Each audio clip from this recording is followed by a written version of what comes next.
Hello everyone, welcome back to my channel. আজকে আপনাদের সাথে চিকেন উইংসের সবচেয়ে ইজি রেসিপি অর্থাৎ লেমন চিকেন উইংস শেয়ার করব। খেতে অসাধারণ লেমন চিকেন উইংসের এই রেসিপিটি ভাত, নান, খিচুড়ি বা পোলাও যে কোনো কিছুর সাথেই খুব মজা করে খাওয়া যায়। তো চলুন কথা না বাড়িয়ে রেসিপিটি শুরু করা যাক।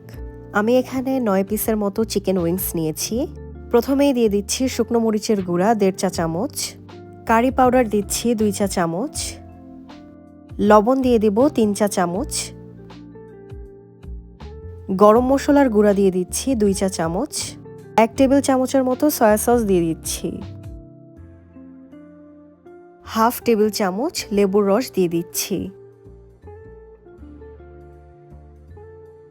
আদা রসুন বাটা দিচ্ছি 2 চা চামচ, আর টক দই দিয়ে দিচ্ছি 2 টেবিল চামচ। এবার মাংসের সাথে মশলাগুলোকে খুব ভালোভাবে হাতের সাহায্যে মিক্স করে দিতে হবে। আমি আধা ঘন্টার জন্য এটাকে মেরিনেট করব। আজকের এই রান্নাটা আমি ওভেনে করব, আর ওভেনে দেওয়ার জন্য আমি এই বেকিং ট্রেটা নিয়েছি। এখন এক এক করে সব মাংসগুলোকে এখানে রাখছি।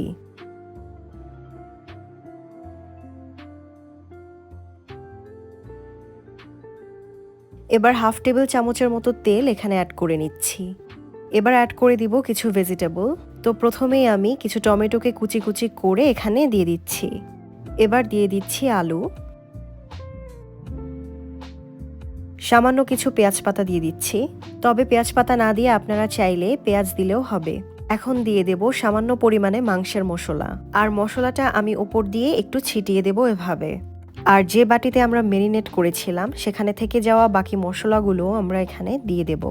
আপনারা হয়তো খেয়াল করেছেন আজকের এই রেসিপিতে আমি খুব বেশি মশলা ইউজ করিনি, আর এটাই হচ্ছে আজকের এই রেসিপির স্পেশালিটি। এখন আমি একটা শুকনো মরিচ উপরে দিয়ে দিচ্ছি। আপনারা যদি ঝাল বেশি খেতে পছন্দ করেন সেক্ষেত্রে বাড়িয়ে দিতে পারেন। এবার আমি ওভেনে দিয়ে দেব।